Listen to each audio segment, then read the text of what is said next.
Sim. Perfeito. Bom, pessoal, a nossa, como eu tinha colocado antes, a nossa aula de hoje é uma aula introdutória, tá? Eu gostaria de combinar com vocês, eu estou com vocês aqui no meu smartphone ao lado, estou acompanhando com mensagens que vocês colocarem aqui ao lado no smartphone também, disponíveis. No meu laptop eu não vou ter mais esse acesso, eu não consigo ver, mas eu acompanho no smartphone, então, se vocês quiserem fazer alguma interrupção de pergunta, fiquem à vontade em abrir o áudio e fazer a pergunta, não se acanhem. Eu quero que seja uma interação dinâmica entre a gente aqui, tá? Porventura, se eu tomar tempo demais nessa aula introdutória em relação à explicação e as discussões que surgirão certamente, perguntas, a gente dá uma pausa e depois a gente... Uma pausa para fazer, né? Uma ida ao banheiro, recuperar a água, enfim.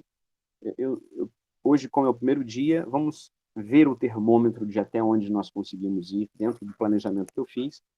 E, logicamente, como eu deixo essa disciplina com essas horas seguidas, para justamente quando chegar na parte prática, a gente ter essa disponibilidade de vocês usarem, né, a outra parte do horário com a parte prática e terem todo o assessoramento e o auxílio meu.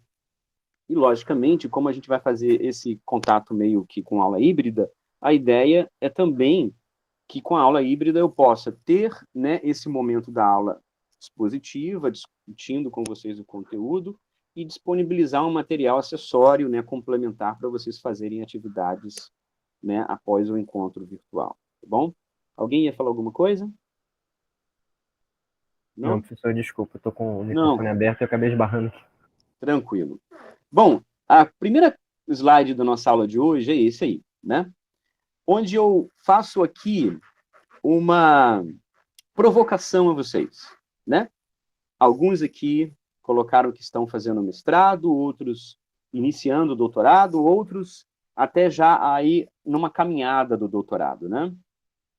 E aí eu estou trazendo esse slide porque esse momento na minha vida de formação foi muito importante para decidir o que eu faria depois desse encontro. Então, eu quero destacar para vocês aqui o seguinte, que isso foi uma escola de inverno, né, que aconteceu, tá, em 2009, numa cidade chamada Jülich, uma cidadezinha pequena, né, ali na Alemanha, no inverno rigorosíssimo, né, foram dias ali de neve, sendo treinado numa escola de simulação em Multiscale, Multiscale Simulation Method. Então, foi uma semana intensa de aulas, manhã, tarde, com pesquisadores na época muito renomados, né, da área. Nessa foto aí que vocês estão vendo, por exemplo, esse cara aqui do lado é o Peter Schultz, que é um dos pioneiros líderes do grupo em Illinois, desenvolvedor do VMD, do NumEd, né? E que veio falecer agora recentemente, há pouco tempo, né? Esse aqui é o Walter Thiel, né? Faleceu também ano passado, salvo engano, veio a falecer. Walter Thiel, que é um dos pioneiros da área também de Multiscale Simulation, né? Bom, entre outros caras aqui na frente também muito famosos, o Mark Zuckerman, que é um outro cara muito importante, também estava nesse evento, deu uma lecture para gente lá, né? Enfim, e aí vocês estão vendo aí, eu estou aqui escondido. Não sei se já tinham encontrado o Oli nesse slide, né? Mas eu estou aqui, ó, nesse canto, né? E foi assim, na minha formação, importantíssimo esse evento, escolhido a dedo, só que eu tinha que aplicar, né? Não era tipo, a quem quer vai. Eu tive que fazer uma aplicação, passar por uma seleção, graças, deu tudo certo, fui selecionado, e na época tive dinheiro, né, da instituição onde eu fazia, na época, né, meu pós-doc, eu tive recurso financeiro para poder bancar e ir nesse evento, que foi marcante para mim, em todos os sentidos, né? E aí eu estou trazendo isso justamente para provocar em vocês essa pergunta, essa questão, né? O porquê você está aqui? Por isso que eu fiz essa pergunta no formulário. O que motiva vocês a estarem nesse curso sobre dinâmica molecular, sobre mecânica estatística, né? Quais respostas vocês procuram de perguntas que vocês possuem? Isso é muito importante, né? Porque seja na formação de vocês no momento, como alunos de mestrado ou de doutorado, ou seja para o pós-formação, ou seja, daqui a alguns meses ou alguns anos, vocês não terão mais seus orientadores, né? Não terão mais a quem buscar ajuda, entre aspas, logicamente que nós temos sempre os parceiros e orientadores sempre disponíveis a nos ajudar, né?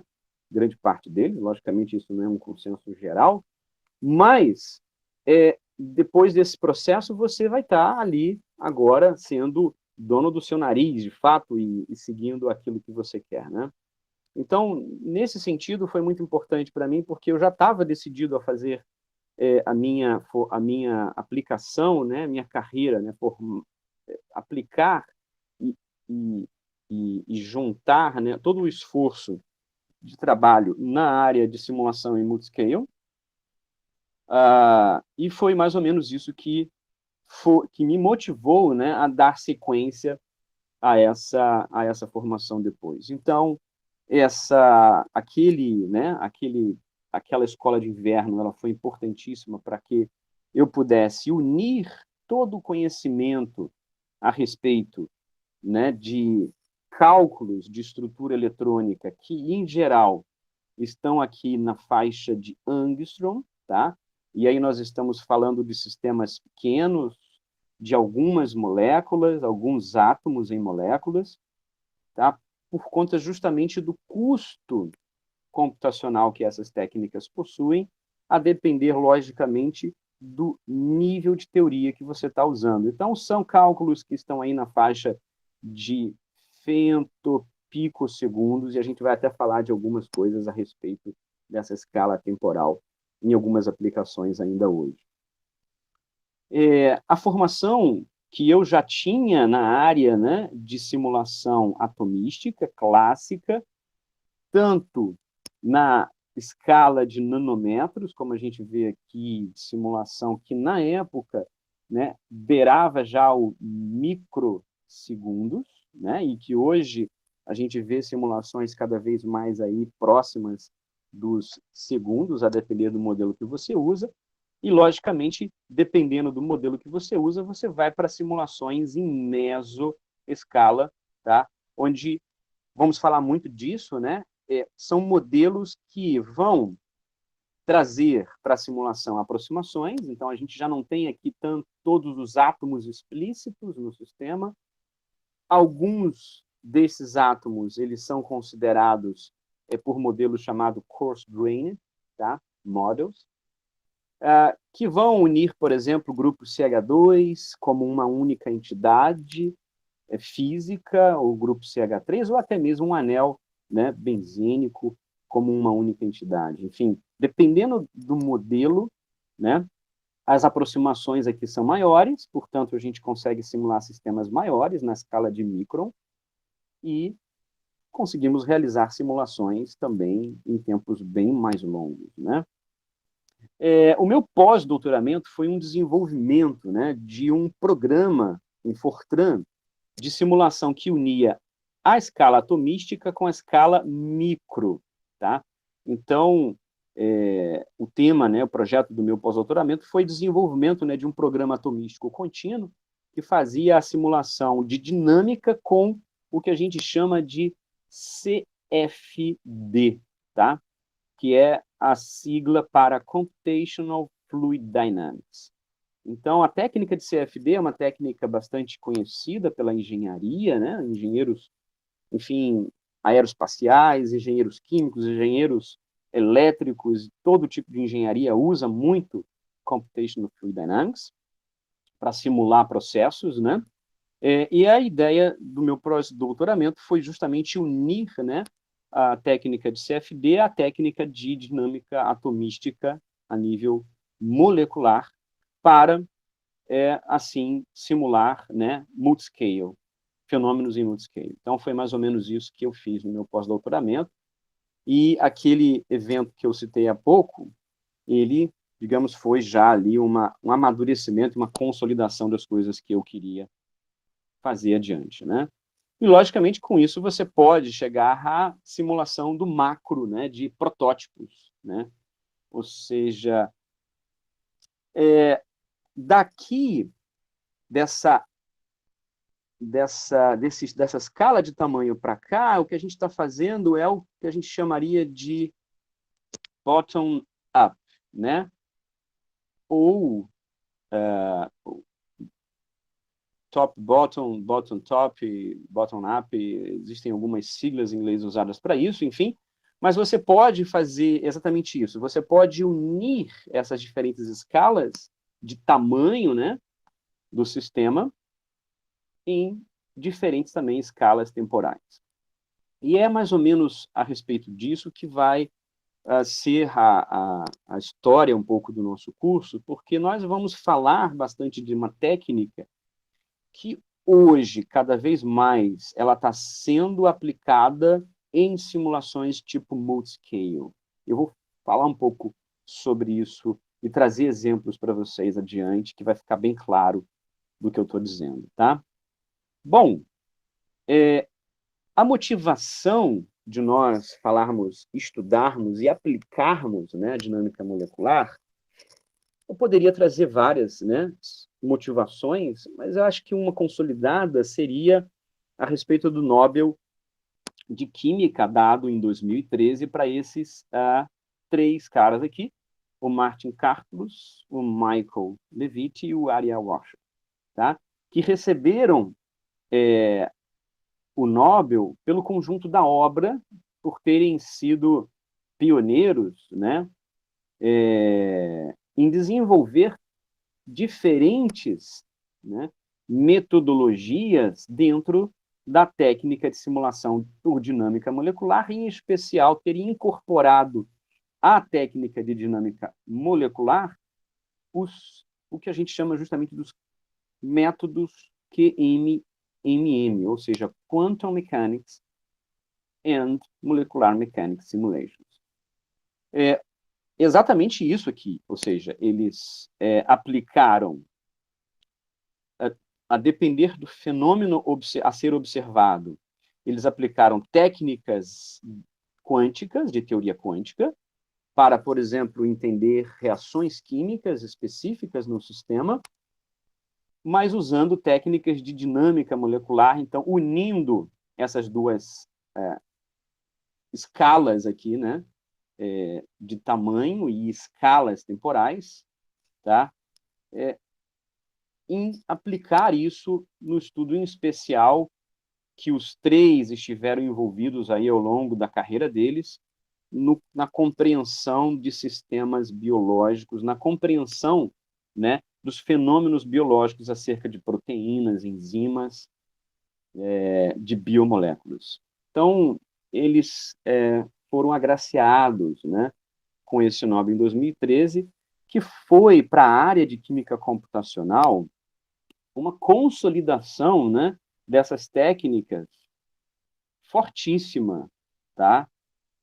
Lembrando que em 1998, John Pople e Walter Kohn haviam recebido o Nobel, né, por terem desenvolvido técnicas a respeito da teoria quântica, né, dos métodos de orbital molecular, né, e de DFT.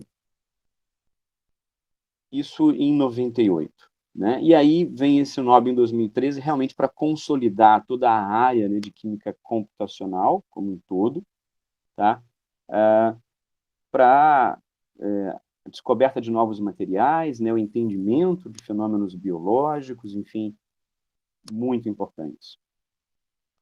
E aí, a respeito dessa motivação, eu queria trazer essa frase interessantíssima que eu tirei lá da biografia, né, que o Marty Karplus escreve no dia, né, entrega aí uma biografia que está disponível no site lá do Nobel, né? Ele vai dizer assim, né? Eu gostaria de fazer aqui um adendo para a turma, que eu acabei esquecendo, essas coisas acabam, né, passando e a gente esquece ali na introdução. Vocês viram que eu mandei um formulário para vocês, uma regrinha que eu acabei esquecendo de compartilhar com vocês, e tinha que ter falado antes de nós começarmos. Aí eu vou tocar no assunto aqui de novo. Vocês viram que eu compartilhei com vocês um formulário pedindo que vocês escrevessem em inglês. Vocês observaram isso? Uhum. Legal. Uma das coisas que, assim, quando eu criei a disciplina, ela foi no sentido, a ementa e toda ela, ela foi construída para ser uma disciplina dada em inglês, né? Logicamente que, infelizmente, em nossa instituição, nós não temos alunos que vêm de fora, são poucos, né? E quando vêm de fora, são alunos aqui vizinhos e falam espanhol, né? Eu fiz isso né? Eu criei essa disciplina desde o início no seguinte sentido, porque eu queria promover justamente essa internacionalização do nosso curso, né? Estimular os alunos a usarem a língua inglesa. Então, eu até lembro que no primeiro curso que eu dei, até perguntei aos alunos se eles se sentiriam melhor com que a disciplina fosse em nossa língua, português, ou em inglês. Logicamente que todos escolheram a nossa língua mãe, né? Como a gente não tem alunos de fora, logicamente que a gente pode dar essa disciplina aqui em nossa língua, sem problema nenhum, né? E melhor até para todos vocês, todos nós, que seja em nossa língua. Mas, dessa vez, no curso que eu estou iniciando com vocês, ok, nós vamos usar, né, nas aulas a nossa língua portuguesa, mas eu gostaria muito de colocar uma regra para todos vocês aqui, que estimular o máximo que vocês possam conversar comigo também em inglês, vai ser importante para mim também, né? Colocar em prática e conversar e trocar ideias com vocês em inglês quando necessário for. E, ao mesmo tempo que todas as nossas atividades e troca, né, assim, prova, atividades escritas, resenhas e tal, tudo isso seja em inglês escrito. Eu vou querer que vocês façam em inglês, por dois motivos. Primeiro porque, de fato, o inglês é a língua universal da ciência, e a gente precisa dominar essa língua de toda maneira. Segundo eu sinto que os estudantes em geral, mas eu estendo isso até a nós, professores, né? Ficamos muitas vezes limitados e acanhados com isso, e só colocamos em prática. Estou vendo aqui os comentários, né, de vocês, alguns aqui já respondendo no chat, viu? Não tem problema, tá joia, esse formulário ter sido escrito por alguns em português, mas eu queria estimular que todos fizessem em inglês, porque eu quero estimular vocês, eu quero que vocês também pratiquem, eu quero ajudar e auxiliar vocês. Eu tenho observado, assim, no meu grupo de pesquisa e também nessa troca, né, e colaboração com as pessoas de fora, que uma das coisas, às vezes, que trava o nosso avanço, né, na ciência, na nossa área, é essa timidez com a língua estrangeira, né? Muitos de nós, como eu disse a vocês, até mesmo nós, professores, né, ficamos, às vezes, limitados com isso, escrevemos um artigo e mandamos para um profissional fazer uma correção, ou muitas vezes somos criticados quando escrevemos artigos não dominando, de fato, a língua estrangeira, né? Então, assim, é nesse sentido que esse canal seja de volta, mas que seja estimulado, né, em vocês essa, né, expressão na língua que vocês usam quando vão escrever artigos científicos, vão mandar para uma revista, vocês vão ter que fazer isso em inglês. Eu quero estimular que vocês façam isso na disciplina como um exercício já, um treinamento, uma formação, e que eu vou estar aqui para corrigir, para ajudar, para auxiliar, para dar dicas, ideias e até compartilhar material a respeito. Tudo bem com isso, pessoal? Tranquilo. Legal? Todo mundo se sente ok? Em acordo? Legal, podem responder lá no chat que eu estou vendo aqui no meu smartphone. Bom, então, com isso, eu não gostaria de ficar fazendo nenhuma tradução, porque a gente perde até a essência, né? Então, aqui no caso, Martin Karplus, ele disse o seguinte: I began to think about doing research in biology, but concluded that to approach biology at a fundamental level, to understand life, quoted here, a solid background in chemistry, physics, and mathematics was essential. Cara, essa frase dele, para mim, é tipo a frase que todo estudante que vai entrar na área de ciências naturais, né, de química também, deveria absorver e entender, né? Ou seja, quantos são, por exemplo, alunos que vão para a área da química achando que não vai ver nada de matemática, por exemplo, isso em química, né? Quiçá biologia, grande parte, talvez, né? E olha a maturidade do Karplus, ele compartilhando na biografia dele, que ele é uma maturidade que nem todo mundo tem, assim, eu, sinceramente, assim, gostaria de ter tido essa maturidade, eu não tive essa maturidade ao escolher a carreira, porque se eu tivesse essa maturidade lá atrás, certamente isso poderia me render, assim, alguns degraus ali superados logo no início, né? Então, eu não sei como é que foi com vocês, mas eu, quando escolhi minha carreira, lá atrás, quando eu fiz a faculdade, para começar a faculdade, eu queria, né, não sei se já compartilhei isso com vocês, eu queria ser engenheiro químico da Petrobras e ganhar muito dinheiro.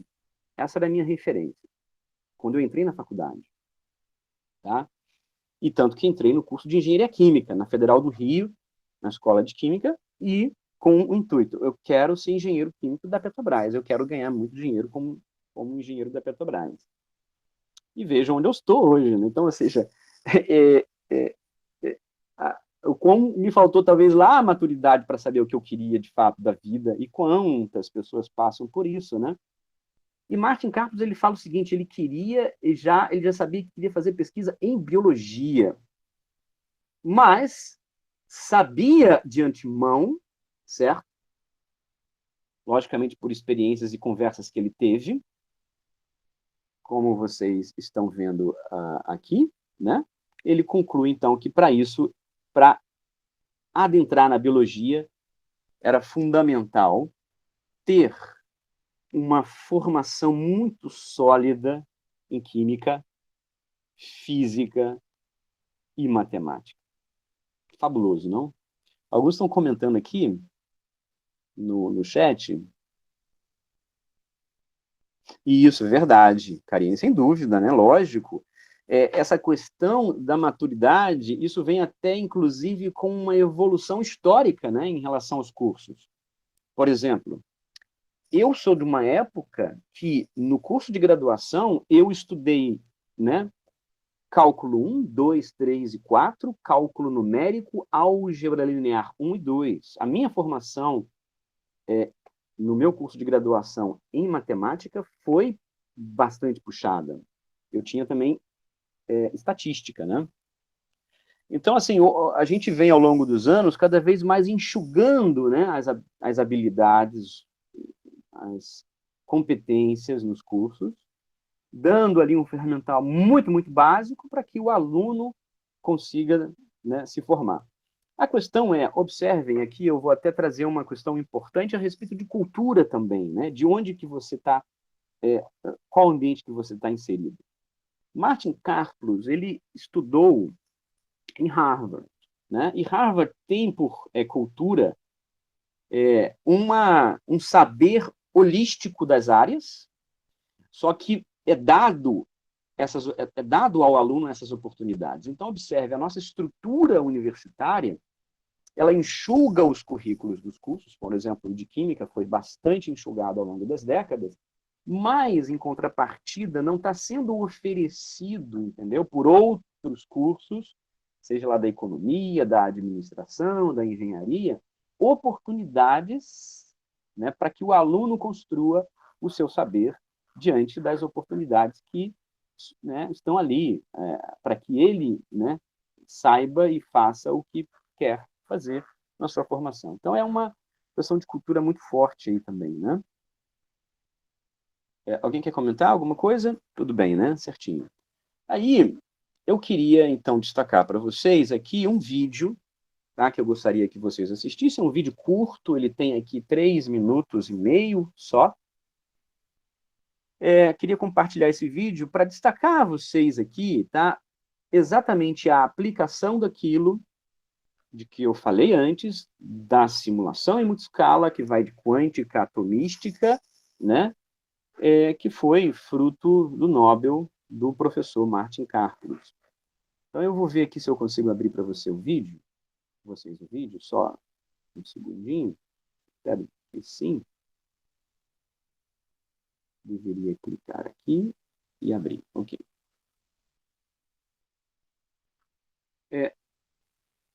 Eu dei uma pausa porque eu não sei se ele não deve estar no áudio para vocês. Então, espera aí que eu vou agora tirar meu áudio do celular, só um minuto, para colocar para vocês o áudio aí e vocês me falem se está tudo ok.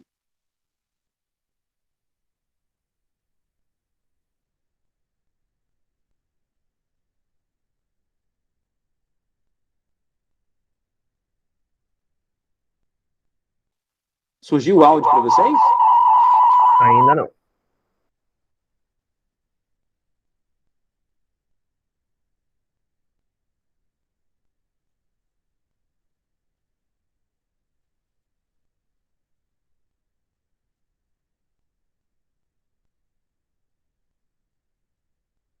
Não, ainda está sem som. Às vezes eu acho que pode ser uma configuração da própria apresentação.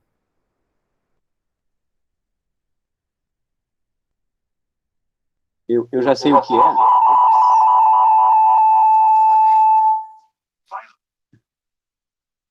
Desculpa, pessoal, eu já sei o que é. Eu tenho que ativar aqui na minha apresentação de slide.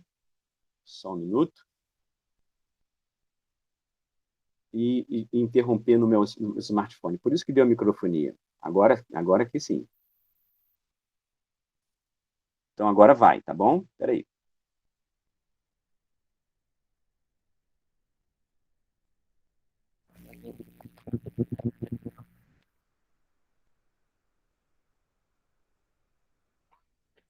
System that's been of great interest to us. Molecular motors are, of course, the sine qua non example of how the jigglings and wigglings are put to work to do something that nature wants and needs. And we've studied several different motors, but I will talk just about one of them because, of course, the Physiology and Medicine Prize was given about the function of vesicles, which provide nutrients and other materials which are necessary for the function of the cell. The one point that wasn't stressed in these lectures, not all vesicles need to be moved from one place to another. But kinesin, which was discovered in 1985, is very important in the sense that it's a molecule that does, in fact, do the transport of vesicles. The vesicles are here. We know almost nothing about their structure or how they're attached, but it's a molecule. But it's actually two molecules that have each one has this globular foot, as you will see. Then they're tied together by a strand to form a coiled coil, which holds the vesicle. And what the Physiology and Medicine lectures were mainly about is how the vesicles open and close to give up their cargo at just the right time. This is concerned with how they move around. And again, this is a cartoon. Let's watch it. The microtubules down below, and then the two globular feet.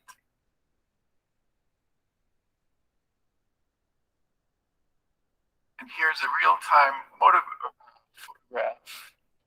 large about 100,000 times, where the kinesin molecules are actually moving on the microtubule. I now want to focus more specifically on how kinesin functions. And if you look carefully at this, you can see that kinesin walks in the sense that we walk. It puts the left foot forward, then it puts the right foot forward, and then the left foot forward.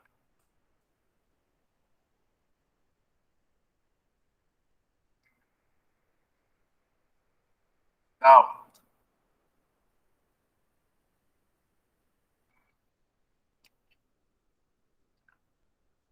so that it is walking in one sense, of course.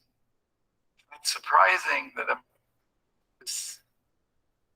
these two molecules tied together don't walk really very well.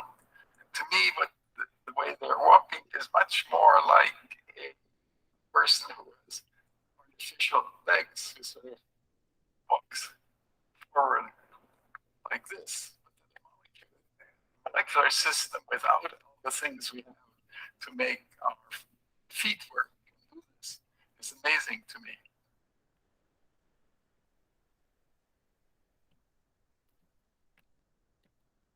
Conseguiram assistir aí o vídeo e... Sim, sem problema. Muito show, né? Assim, eu particularmente fico arrepiado toda vez que vejo esse vídeo, né? Ele apresentou isso quando recebe, né? Na lecture dele. Vocês entenderam o que ele apresentou? Vocês conseguiram compreender o vídeo? Ele falou até pausadamente. Eu espero que vocês todos tenham entendido. Qualquer dúvida, por favor, coloquem aqui agora. Eu vou explicar para vocês, mas eu queria saber de vocês se vocês entenderam.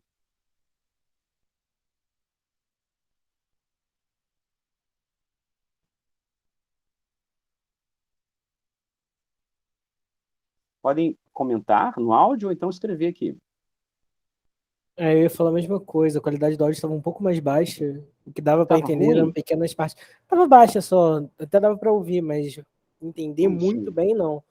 Mas eu acho que eu entendi de acordo com o GIF, deu pra gente ter um pouco de noção do que ele estava tratando de explicar. Puxa, que pena do áudio estar ruim para vocês. Eu acho que até deu umas...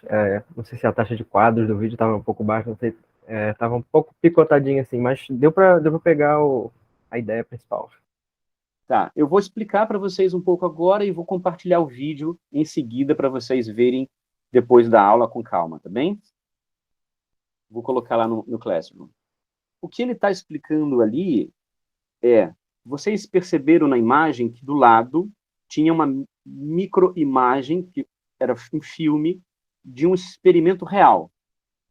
Então, ali do lado, você tinha exatamente um resultado experimental que ele cita, né? Foi uma publicação de 1985, no qual pesquisadores experimentalistas dessa área de vesículas, inclusive receberam um Nobel por isso, tentavam, pela primeira vez, publicavam, né, resultados que mostravam o transporte, né, de vesículas e de, enfim, macromoléculas biológicas, né, importantes no carreamento, né, de nutrientes entre diferentes, digamos, células no nosso organismo.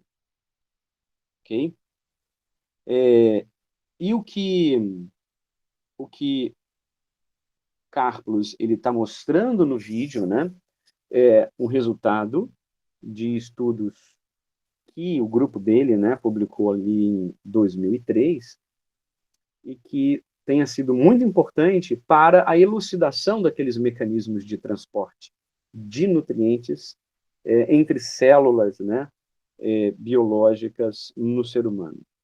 E vocês observarem, então, à direita, o modelo macromolecular utilizado, e vocês vão observar que, nesse modelo macromolecular, a grande parte da estrutura mecânica dessa macromolécula, ela é construída com modelos que a gente chama de mesoscale, né, mesoscala, onde você faz aquelas aproximações em que nem todos os átomos do sistema estão explícitos, porque eles não são necessários para o fenômeno estarem explícitos, enquanto que uma parte do sistema, em particular ali vocês observaram no vídeo, onde a troca, por exemplo, de saída de uma adenosina difosfato, né, e uma entrada de um ATP, de um trifosfato, essa troca exatamente é importante para o movimento, né,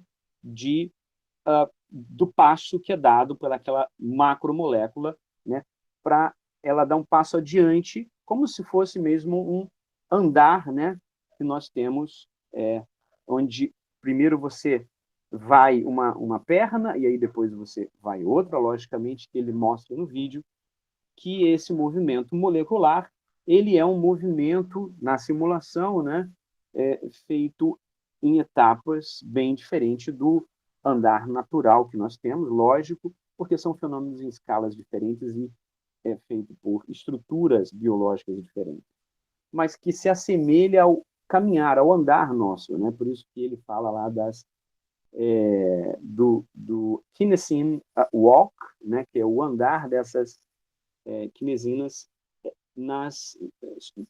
nos microtúbulos, né? Dessas vesículas transportando nutrientes entre as células.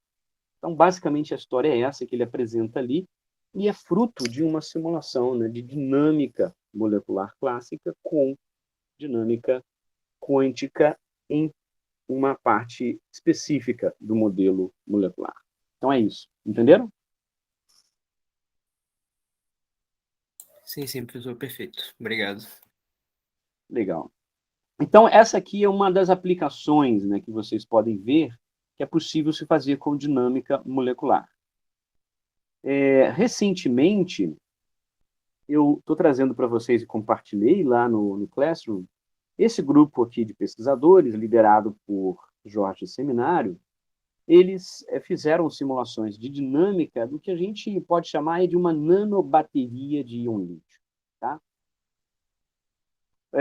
Usando como anodo, né, a grafite, que é, de fato, utilizada nas baterias de íon lítio comerciais. Então, vocês observem aqui abaixo, né, aqui abaixo, a caixa, né, ou o sistema de simulação, no caso aqui um paralelepípedo, né, uma caixa alongada, retangular, onde eles simulam de um lado desse sistema o anodo, do outro lado do sistema o catodo, né, e você ainda tem uma parte aqui toda, que é o que a gente chama nesses dispositivos de bateria, que seriam as superfícies, né, eletrolíticas sólidas, chamadas SEI, e o eletrólito em si, contendo os íons lítio, que são os carreadores de carga, né, nessa bateria.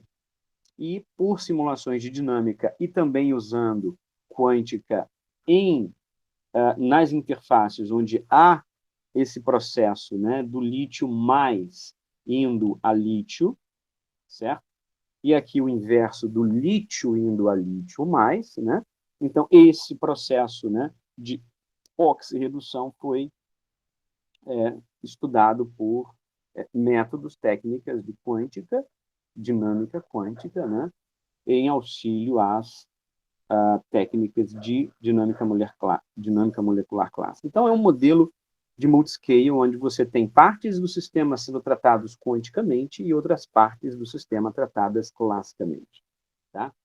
Para se estudar um sistema como esse, né, uma nanobateria, certamente métodos em multiscale, que une diferentes escalas, né, de técnicas computacionais, de química computacional, são necessárias para o estudo desses modelos. Então, é uma outra aplicação para vocês verem onde que pode ser, né, até o alcance que pode ir, tá, o correto uso desses modelos. Okay? Aqui, eu gostaria de antes de avançar, fazer justamente uma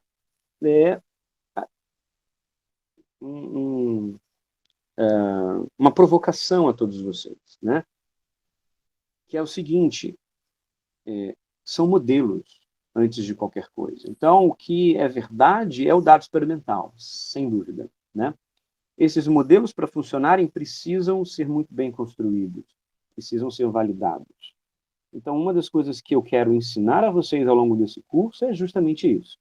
O que precisa ter esses modelos, né? Como construir esses modelos para que vocês possam aplicar de uma maneira realmente próximo do realístico, ou seja, que a gente possa entender de fato o fenômeno experimental e até mesmo predizer, né, dados experimentais em escalas de temperatura e pressão que você não tenha dado experimental.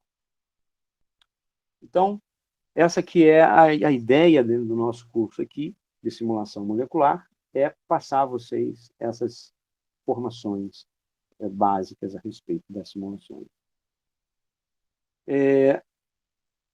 Quando, ou melhor, por que você vai simular, né? Alguns aqui, quando estavam falando ali, né, o Caio e o Matheus da sua pesquisa, e eu estava lendo ali alguns outros no formulário, né, expressaram o desejo de aplicar isso de alguma maneira na sua pesquisa.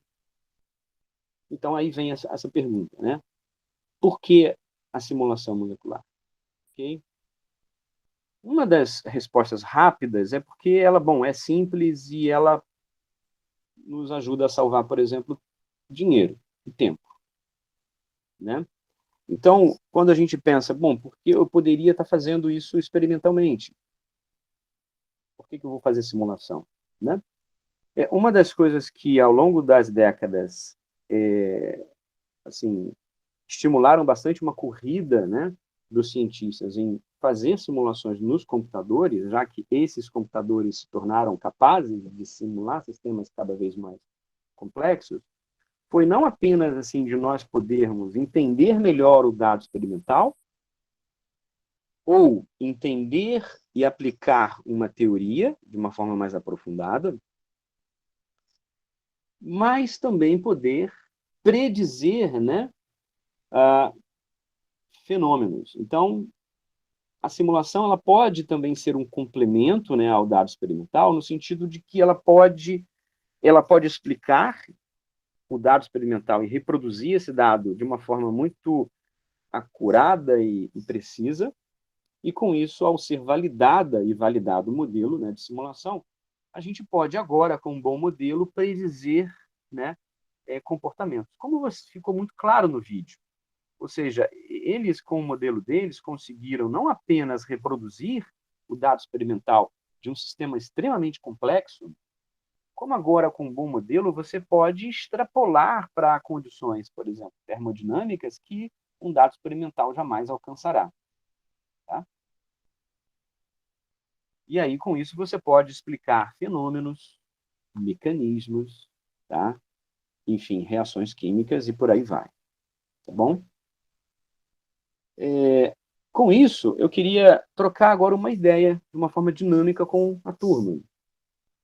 Alguém poderia aqui me dar um exemplo na pesquisa de vocês? Mesmo que eu tenha na turma, e eu sei disso, grande parte de vocês estão na área de teoria, né? Aqui. Mas, ok, beleza. Não sei se alguns de vocês talvez interajam com experimentalistas na pesquisa de vocês. Ou antes fez alguma coisa experimental, né? É claro para vocês isso que eu estou mostrando agora, ou seja, que a simulação ela serve de grande auxílio para o experimentalista, pode, de fato, elucidar fenômenos, mecanismos, tá? Experimentais, e com isso até mesmo ser capaz de ser preditivo, que eu acho que, para quem faz simulação, é o que todo mundo almeja, ou seja, ser preditivo, né? Prever resultados. O que vocês têm a dizer a respeito disso?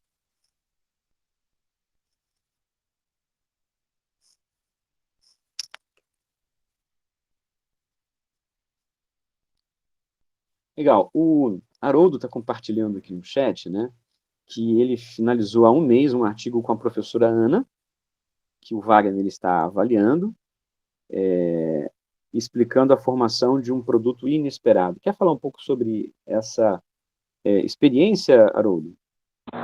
Oi, estou me ouvindo bem? Se for possível. Se não for possível, tudo bem. O áudio está saindo aí? Não, se for complicado, tudo bem, não tem problema, viu, Haroldo? Tá saindo, Haroldo. Tá saindo, eu tô te ouvindo. Tá te ouvindo. É porque eu acho que tá dando uma... No Mas lugar que eu tô, o sinal tá ruim. Tranquilo, eu vi aqui sua mensagem, depois você pode compartilhar no momento oportuno. Alguém mais tem alguma coisa que queira compartilhar, além do Haroldo? Oi, vocês estão me ouvindo bem? Tô ouvindo. Ah, tá. Então, primeiro sobre essa questão, professor, que você comentou sobre a colaboração, né?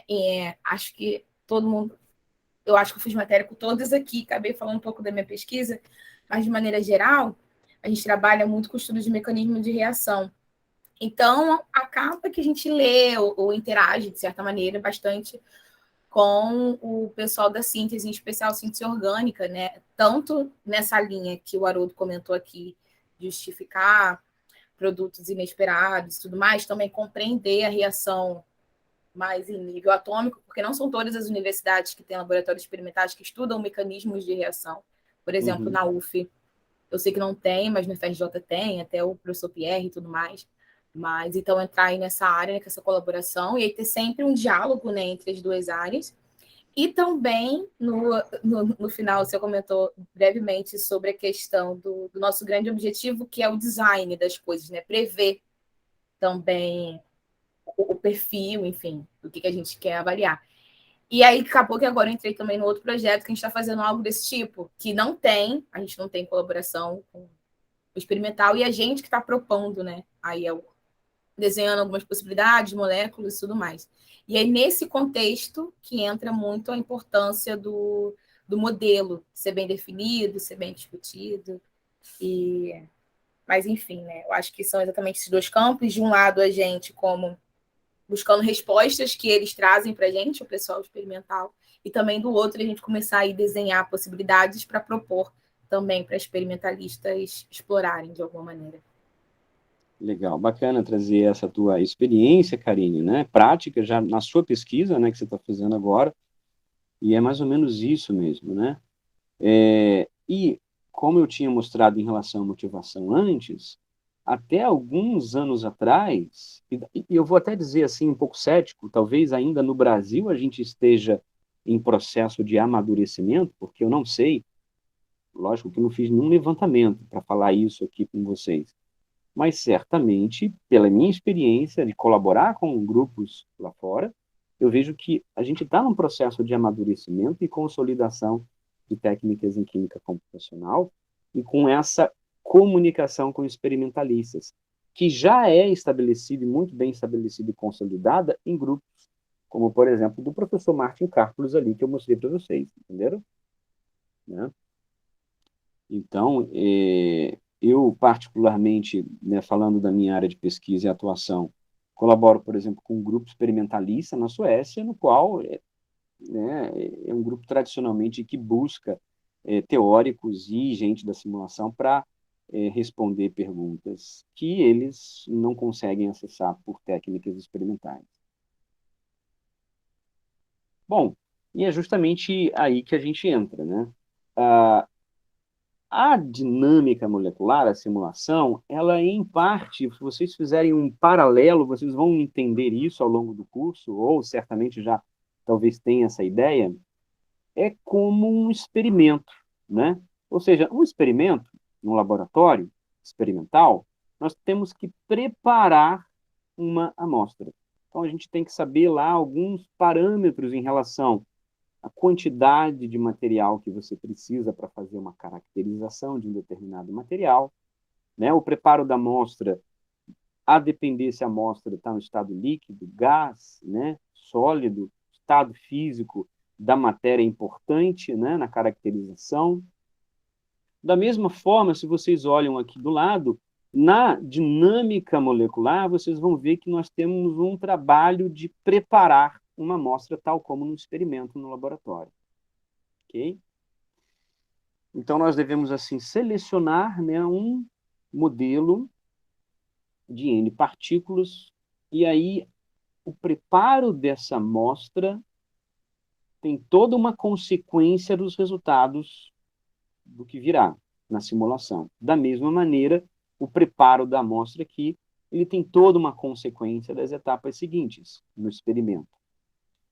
Portanto, a segunda etapa no experimento seria você conectar, né, essa amostra a um instrumento, tá? Para realizar uma determinada medida, sei lá, viscosidade, densidade, alguma medida que você deseja, ou uma caracterização estrutural, né, técnicas espectroscópicas, enfim, você vai ter, de alguma maneira, ali a interação, né, do instrumento, se for espectroscópico, interação de radiação com a matéria, sua amostra, ou se for algum outro tipo, né, de medidor, né, enfim, você está quantificando indiretamente ou diretamente algum parâmetro específico da sua amostra. Da mesma maneira, na dinâmica, na simulação, nós vamos, depois de preparar a amostra, nós vamos realizar uma série de medidas após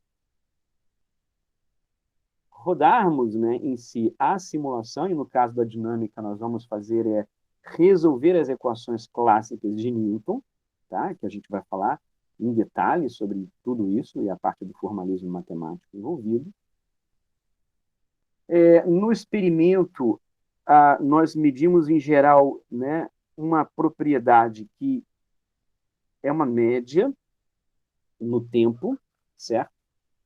De uma determinada lá, propriedade, seja qual ela for, física, né, dinâmica, seja o que for, e da mesma maneira, na simulação, nós estamos no final da simulação, nós estamos acessando posições, velocidades e energias para cálculo de propriedades no tempo da simulação.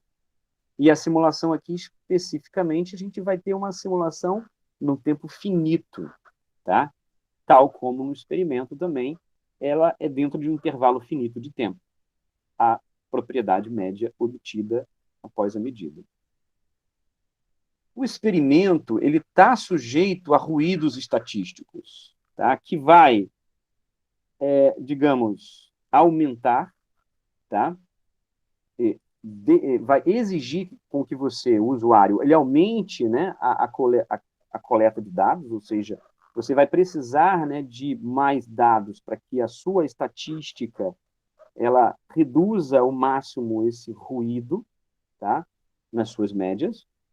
E da mesma maneira, na simulação, ela também está sujeita a esses ruídos estatísticos que são, então, necessários a sua redução para que o teu valor da média coletada seja o mais preciso, né, e acurado possível, que você vai precisar, então, depois da simulação, comparar possivelmente a dados experimentais ou com outras técnicas de simulação.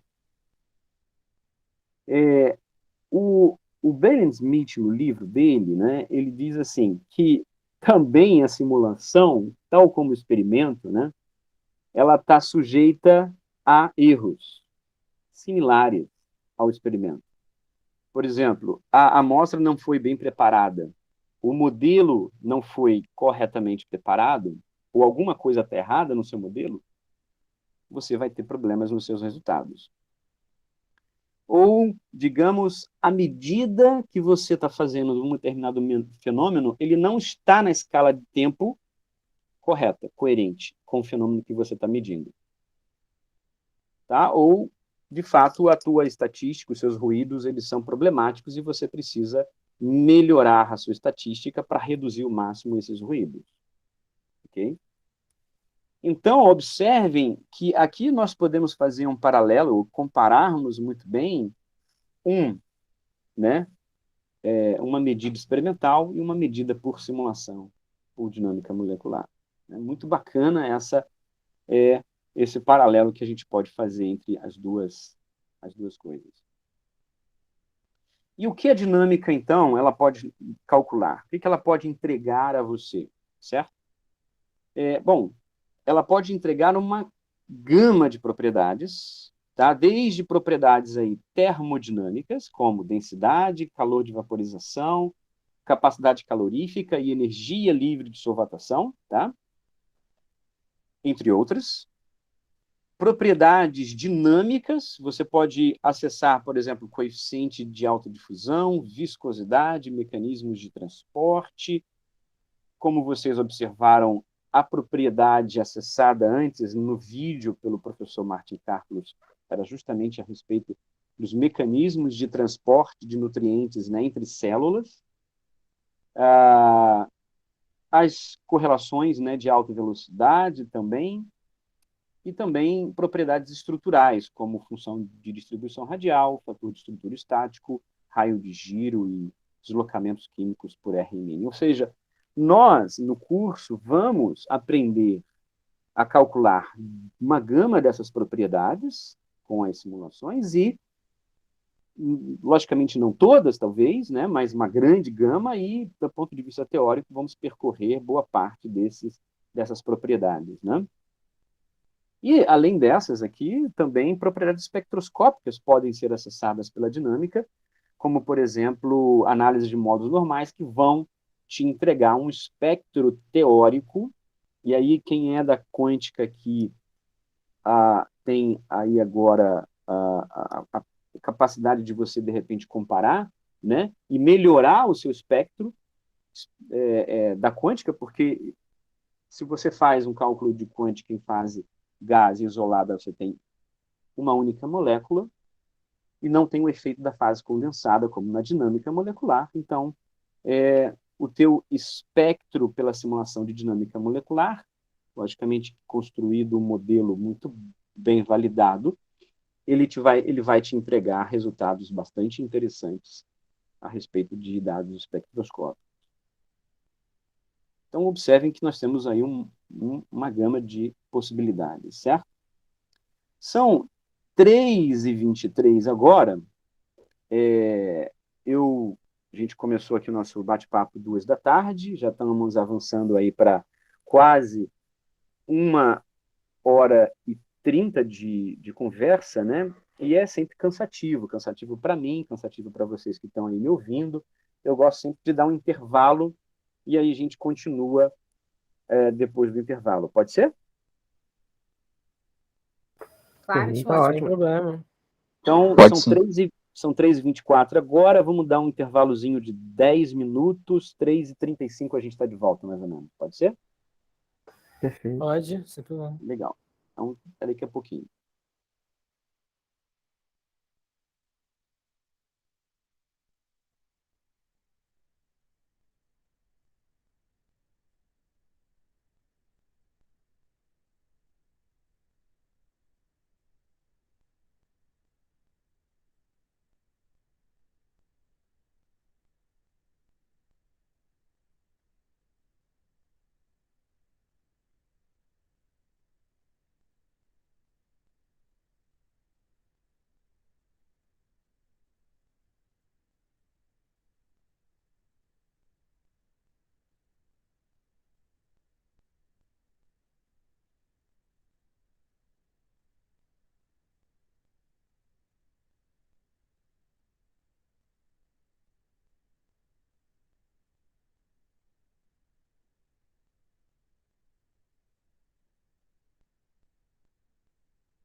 Olá, estou de volta. Estão aí todos?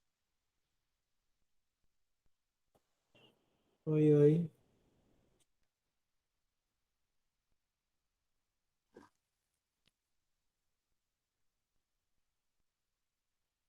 Todo mundo que tiver aí ok, dá um sim aqui no chat. Né, o Marcos, Haroldo, Carinho, Douglas também, perfeito. Falta aí o Caio, o Matheus, né? Isabel.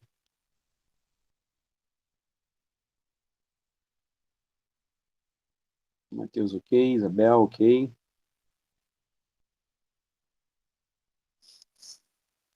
Falta só o Caio.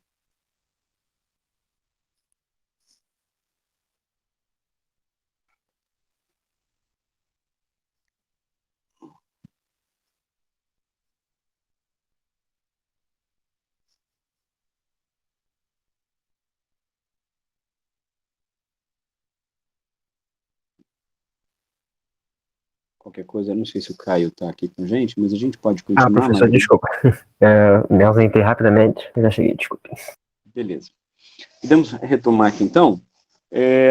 Como vocês observaram, né, a gente pode, em princípio, né, calcular quase todas as propriedades por dinâmica clássica. Mas, logicamente, que como o modelo clássico ele não tem a descrição eletrônica, nenhuma propriedade eletrônica, o que dependa, né, de transferência de carga, transferência de próton, né, num sistema, será possível obter por dinâmica clássica. Somente quando nós, né, usamos metodologias, né, ou aproximações no qual a gente tem uma descrição quântica em uma parte da sua dinâmica, né, do seu sistema, que é possível você descrever nessa parte do sistema as propriedades eletrônicas, né, do material, e em todas as outras partes, né, será tratado de forma clássica. Essa é uma abordagem, né, um princípio. Mas eu vou falar bastante sobre isso mais à frente, né, em partes avançadas do curso. A técnica de dinâmica molecular, ela também pode e tem sido empregada de forma poderosa em você amostrar, né, o sistema de uma forma, logicamente, uma ótima estatística, né, que reproduza muito bem, a gente vai falar sobre isso aqui, o ensemble, né, e da sua dinâmica clássica você pode extrair, né, informações, né, configurações, tá, de estrutura que vai alimentar, né, um possível cálculo quântico com uma descrição eletrônica, então, do problema. Bom, então, assim, nós podemos, né, fazer também uma dinâmica e depois quântica sequencial, tá bom? Isso é possível. Bom, além disso, como eu tinha mostrado antes, muitas vezes, tá, nós queremos, como estava falando, predizer, né, propriedades, né, extrapolar para propriedades em faixas termodinâmicas que um experimento não tem acesso. Recentemente, com o avanço de algoritmos em aprendizado de máquina e inteligência artificial, também a técnica de dinâmica molecular, como vocês podem ver aqui nesse artigo de 2019, né, por esses autores, eles fizeram justamente o uso de técnicas em aprendizado de máquina, machine learning, né, em consórcio com a dinâmica molecular clássica, para a predição de propriedades. Tá? E a aproximação, né, a metodologia empregada foi qual? Foi, na dinâmica clássica, nós conseguimos coletar, como eu disse para vocês um pouco antes, e a gente vai ver isso em detalhes, propriedades no tempo. Né? Então, por exemplo, a gente consegue acessar a energia potencial de interação entre as moléculas no sistema ao longo do tempo de simulação, aqui no caso, na escala de nanosegundos. E aqui as flutuações, né, dessas propriedades no tempo Logicamente que ela, no determinado ensemble, a gente vai falar sobre isso, viu? Estou só adiantando um linguajar que vocês vão estar se acostumando no curso. Essa propriedade média é constante num determinado ensemble, mas você tem uma flutuação dela ao longo do tempo de simulação. E o que se faz nessa metodologia de aprendizado de máquina é transformar, tá, essa informação do seu espaço químico, aqui no caso a energia, em uma distribuição, tá, como vocês podem ver aqui ao lado. Essa distribuição aqui, ela pode ser uma distribuição do tipo gaussiana ou se assemelhar a um outro tipo de distribuição. E aí você guarda e armazena em bins, aqui no eixo X, né, as energias com um determinado bits, uma informação em bits, né, que o computador trata no aprendizado de máquina. Então, você transforma a informação química do teu problema em uma informação em bits, tá? De cada propriedade, distribuída, né, ao longo desses bins, que são os counts, né, os valores que estão sendo acumulados. E aí vocês estão vendo aqui do lado, nesse gráfico, exatamente a alocação de cada informação de uma determinada propriedade do sistema nesses bits. Então, cada campo desse está correspondendo aqui a uma determinada propriedade, ou uma energia, uma densidade, uma propriedade tipo raio de giro, aqui a superfície de acesso do solvente. Enfim, você pode transformar qualquer tipo de propriedade, a princípio, da dinâmica molecular, num espaço vetorial que vai ser entrada para o seu algoritmo de aprendizado de máquina. E, com isso, associar essas predições com as propriedades medidas. Como os autores mostraram nesse artigo, o que nós estamos vendo aqui, deixa eu tentar melhorar para vocês o zoom do slide, né, do resultado obtido por eles. O que nós temos aqui? Nós temos aqui o seguinte, em Y, tá? Deixa eu abrir aqui o negocinho de escrever. Aqui em Y, isso aqui é o log P. Né? Não sei se é comum para vocês a propriedade de log P para todos. Não sei se a turma sabe o que é o log P. Por favor, eu vou fazer essa pergunta. Se não souber, alguém não souber, eu explico aqui. Log P, todo mundo já sabe o que é ou não? No chat, podem responder.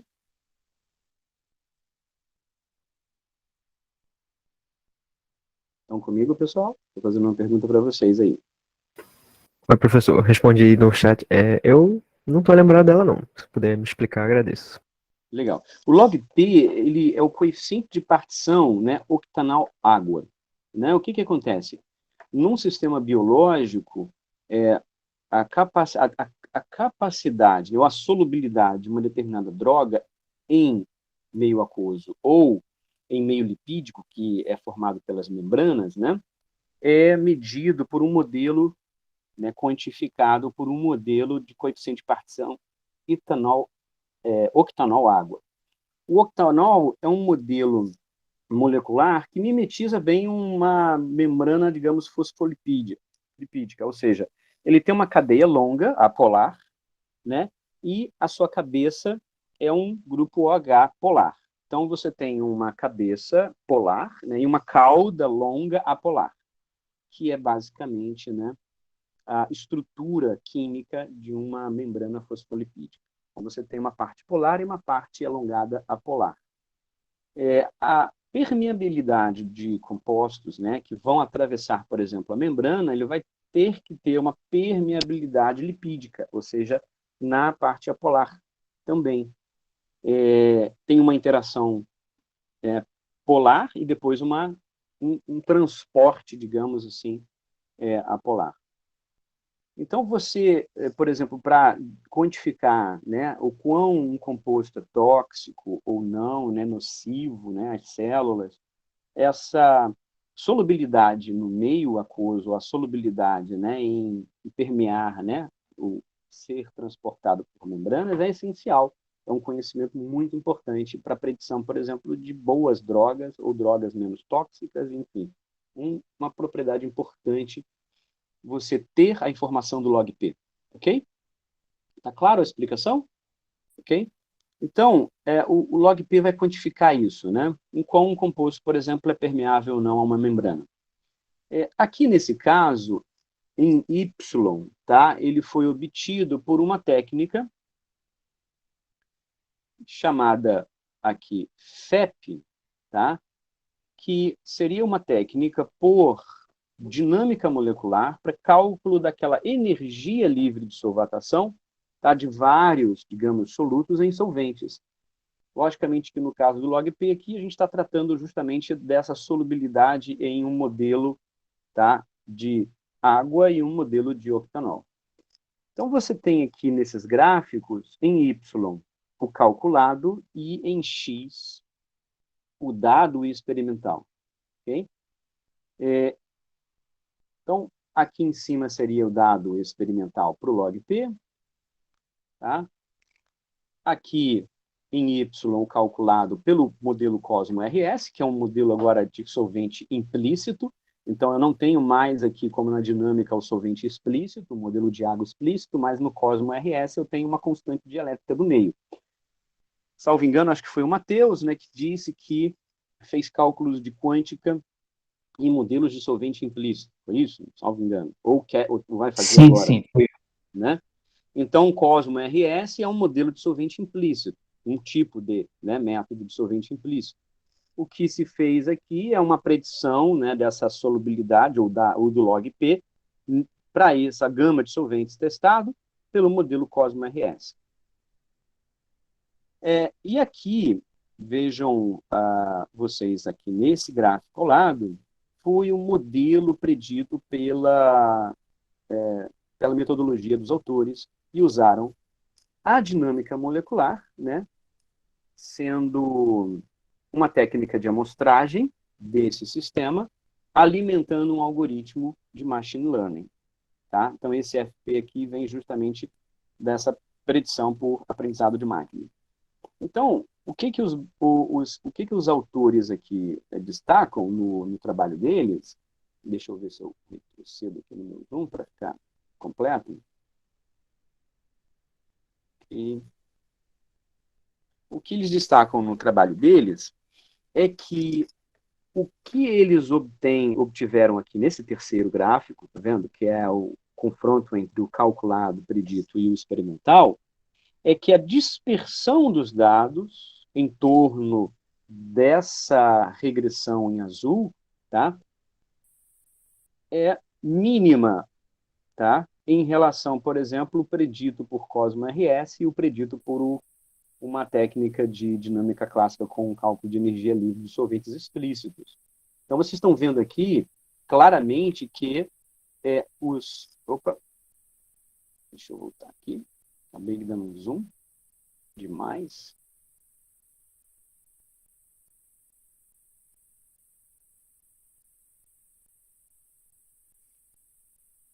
O zoom foi muito agora. Opa. Deixa eu sair do... Voltar para o marcador. Aqui, exato. Então, ó, vocês estão vendo aqui, olha, que os dados estão muito mais dispersos, ou seja, a variância, né, é maior para o FEP, maior para o Cosmo RS, tá? E vocês, acho que fica bem claro isso, né? Essa variância ela é bem menor e reduzida, ou seja, os erros de predição comparados ao dado experimental são bem menores com o algoritmo de aprendizado de máquina. Ficou claro para vocês isso? Ficou assim, professor. Perfeito.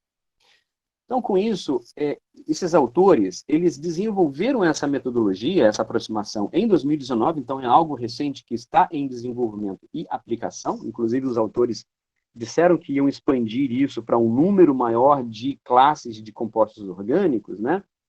E aí, o que acontece? O que eu quero destacar com isso? Eu quero destacar a vocês o seguinte,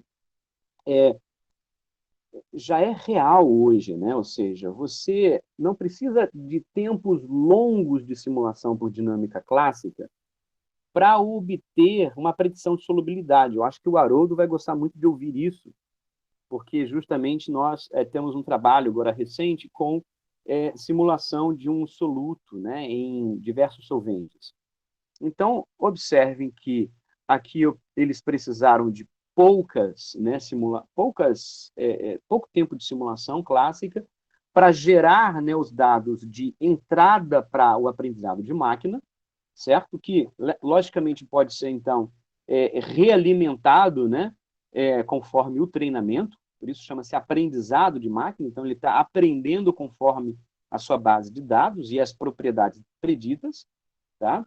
Eu não precisaria de tempos de simulações longos para uma gama de solventes, o que seria um custo computacional enorme, para chegar a um resultado ruim comparado, por exemplo, com o aprendizado de máquina. Então, o aprendizado de máquina aqui, o que ele está fazendo em essência é extraindo o melhor do teu modelo, tá? Em um tempo muito mais rápido e te entregando, por ser treinado frente a dados experimentais, te entregando uma predição mais próxima do que você deseja para aquela classe de solventes e de compostos que você quer simular. Tá? Então, eu estou trazendo para vocês assim a borda, né, a crista da onda do que está sendo feito nesse momento, enquanto a gente está aqui, em relação a simulações de dinâmica molecular aliado ao aprendizado de máquina. Bom? Ficou claro para vocês a aplicação?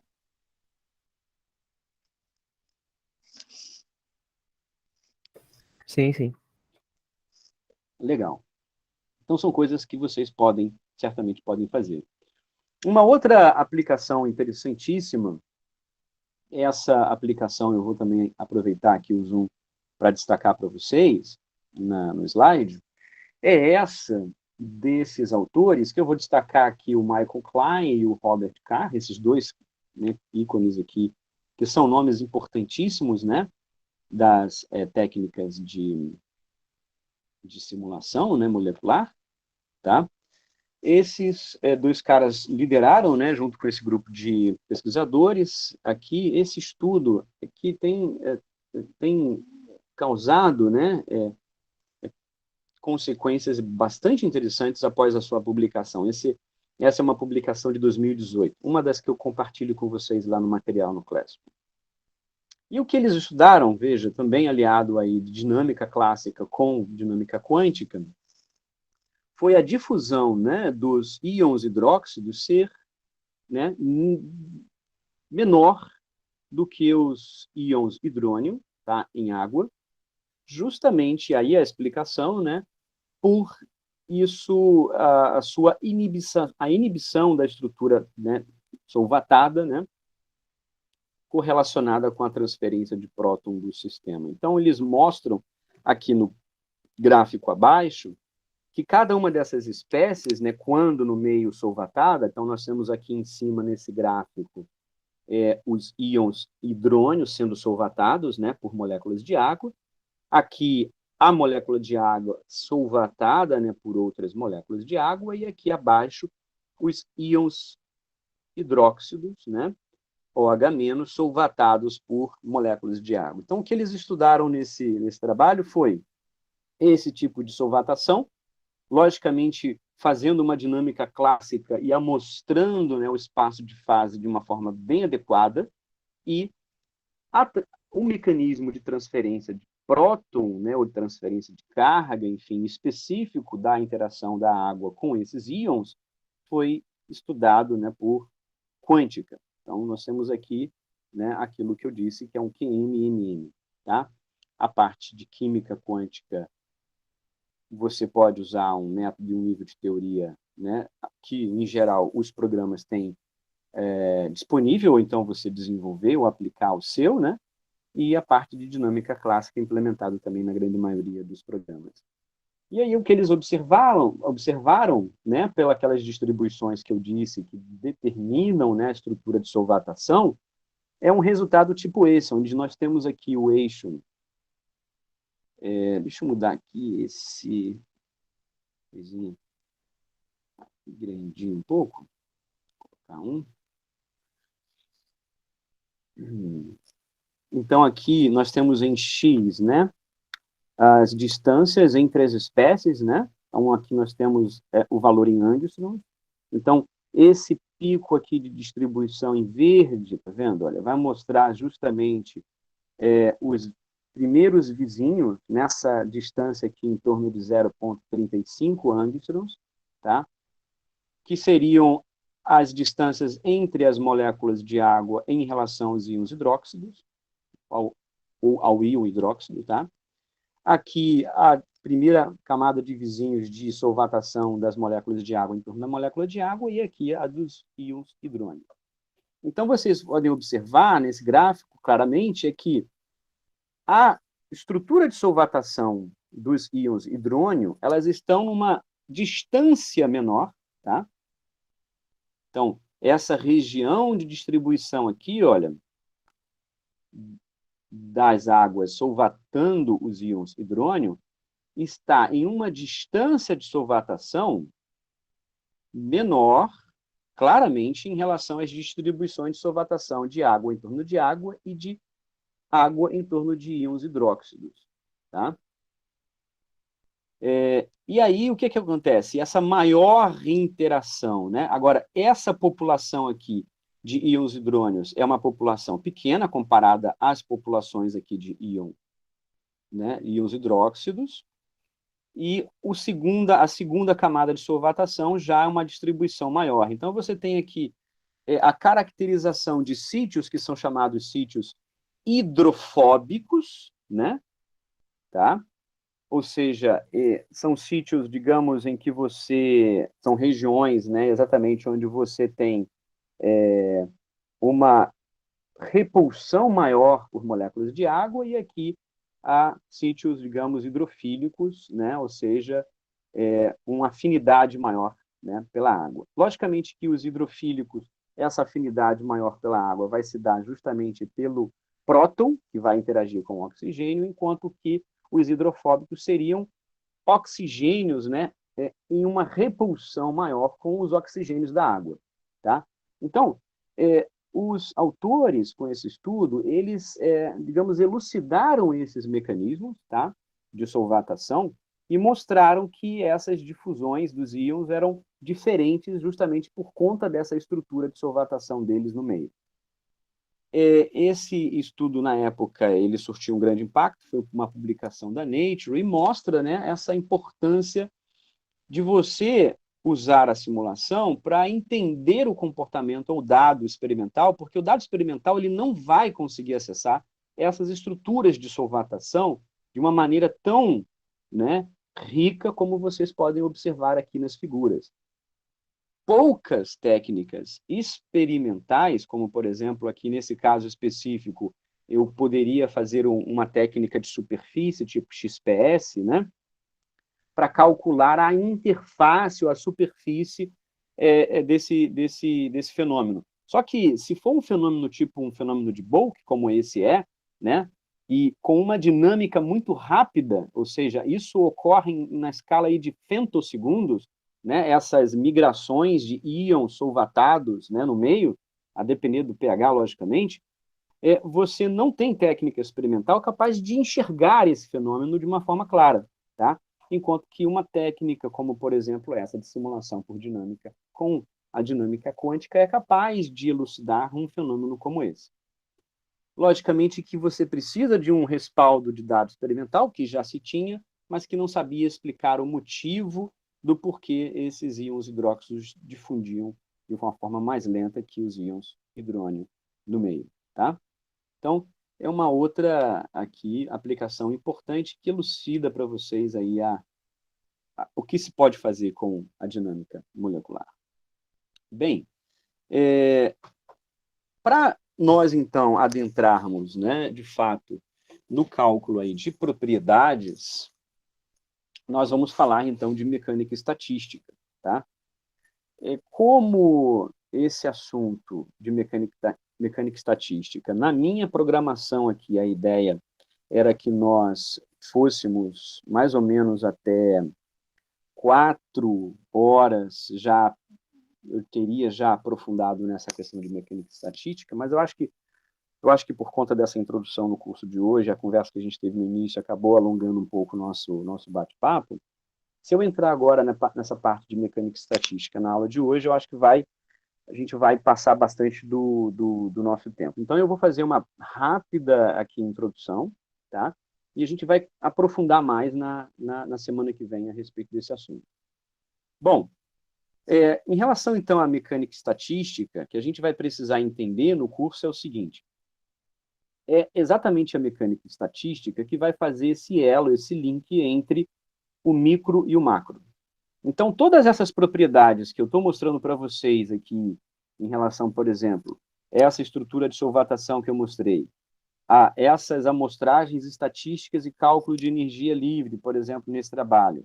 Enfim, como eu mostrei aqui anterior, cada uma dessas propriedades termodinâmicas, dinâmicas, estruturais, que são obtidas pela simulação de dinâmica molecular, elas só são possíveis porque existe um fundamento matemático, um fundamento muito bem estabelecido, né?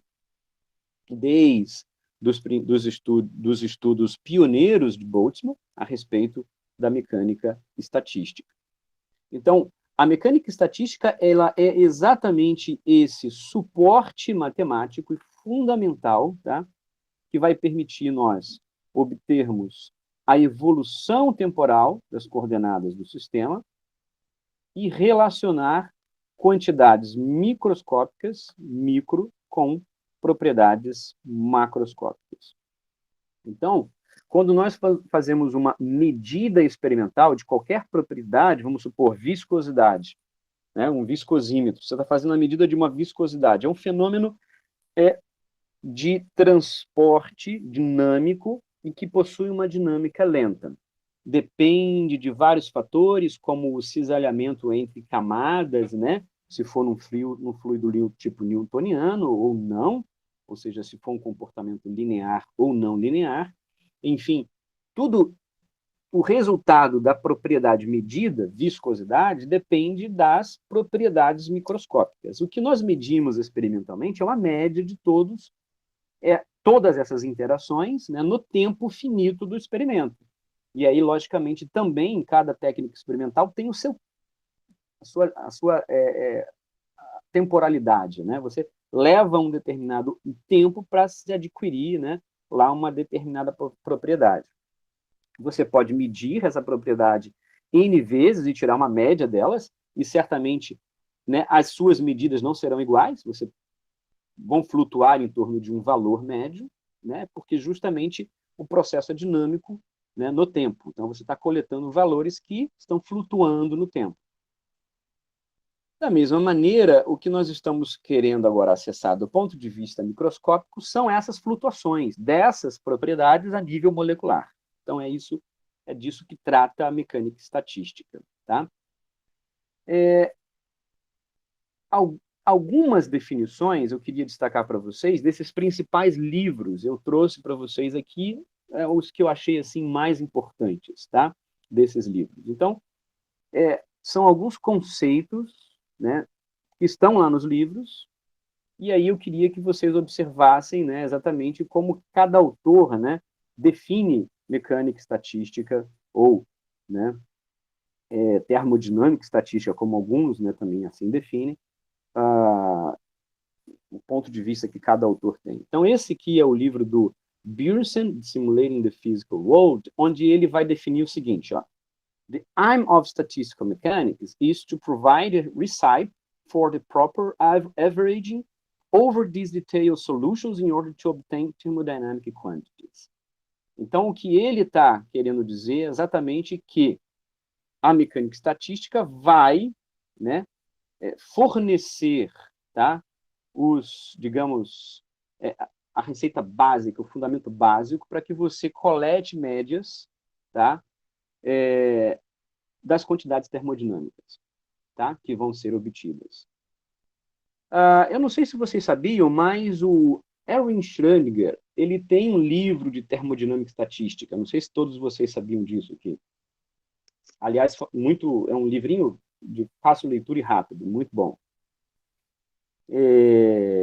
Inclusive, né, justamente por ele ser, né, um estudioso da termodinâmica estatística, que o ajudou muito a compreender, né, os fenômenos quânticos, que ele muito bem compreendeu e escreveu.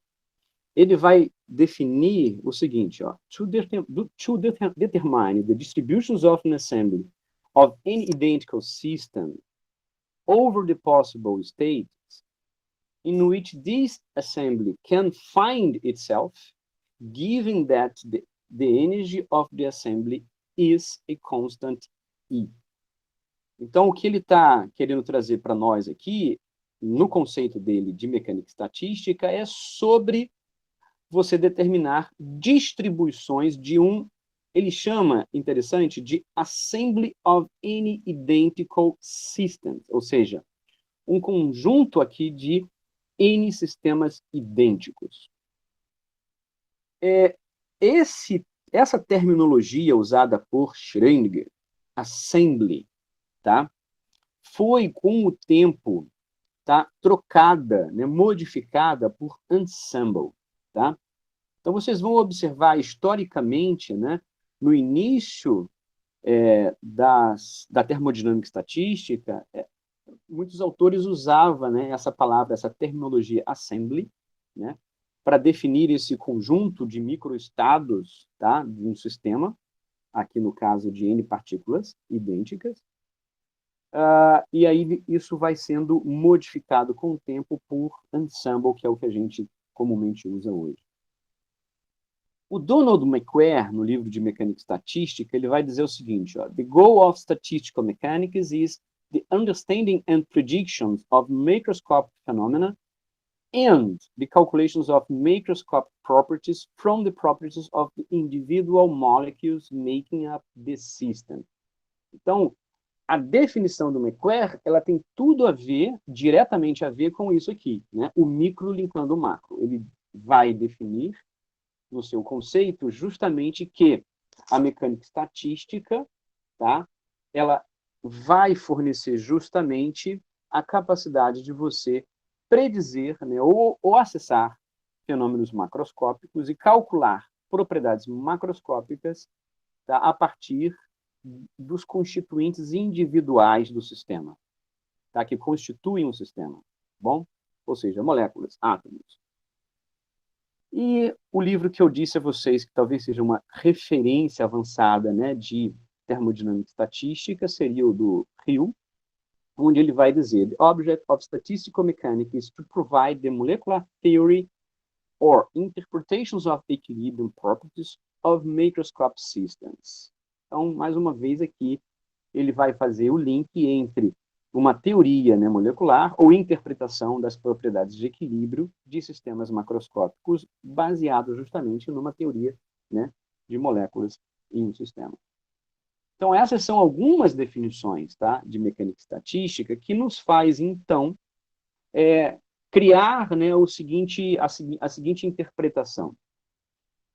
A mecânica estatística, ela estaria ali, na minha concepção, entre, tá, os fundamentos da mecânica, ou seja, tanto da clássica quanto da quântica, tá, e as aplicações macroscópicas termodinâmicas, né, tanto de equilíbrio quanto de não equilíbrio. Então, nós temos essas duas grandes áreas estabelecidas, da mecânica e da termodinâmica, e, logicamente, ambas as áreas, uma macro, que seria termodinâmica, e outra aqui, macro clássica, mecânica clássica, e outra micro, que seria mecânica quântica, querendo justamente acessar propriedades macroscópicas, né? Então, é o que nós conseguimos medir, é o que nós conseguimos acessar, né? O valor medido. E a mecânica estatística, ela justamente ela é uma linguagem que vai unir essas áreas para a predição de propriedades macroscópicas a partir justamente do entendimento, né, da estrutura molecular, de como as moléculas se organizam no espaço, como essas moléculas se interagem no meio, né, a nível microscópico, tá? Então, esse é o grande fundamento aí da mecânica estatística. Bom, com isso, tá, posto, o que nós fazemos e o que nós vamos fazer nesse curso é isso. É justamente entender esses fenômenos básicos da mecânica estatística, que vão tratar das propriedades estruturais e dos movimentos de átomos e moléculas em um sistema, para que com essas leis da mecânica estatística, né, a gente possa, então, chegar à predição de propriedades.